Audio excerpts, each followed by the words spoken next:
जब एक paper leak पर देश का इतना बड़ा आंदोलन खड़ा हो सकता है तो दर्शकों से चल रही आरक्षण की इस व्यवस्था पर युवा मौन क्यों है? क्यों जब एक सामान्य वर्ग का छात्र 98-90% लाकर भी सीटों के लिए तरसता है और खुदकुशी करने को मजबूर हो जाता है, तब कोई बड़ा आंदोलन क्यों नहीं होता? आखिर क्यों आरक्षण की इस मार से एक युवा घुट घुट कर मर रहा है लेकिन सड़कों पर सन्नाटा है? कभी कोई बात क्यों नहीं करता?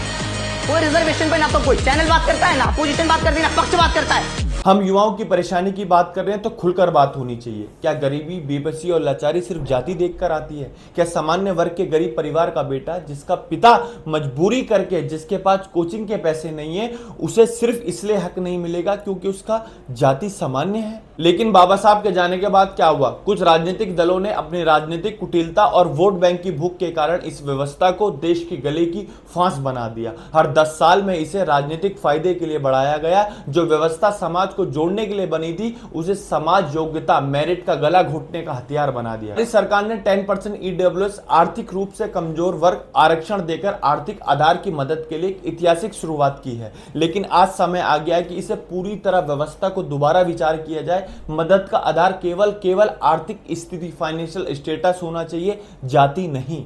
साथियों, अगर देश को विश्वगुरु और विकसित भारत बनना है तो हमें मेरिट और योग्यता को सर्वोच्च स्थान देना होगा। जब तक चयन और आधार टैलेंट नहीं होगा, तब तक देश की व्यवस्था मजबूत नहीं हो सकती। अगर पेपर लीक एक प्रशासनिक बीमारी है तो योग्यता को दरकिनार करना देश के भविष्य के साथ खिलवाड़ है। अब समय आ गया है कि इस राजनीतिक कुटिलता के खिलाफ देश का युवा खुलकर बोले, अपनी आवाज उठाए और इस व्यवस्था को बदलाव की मांग करे।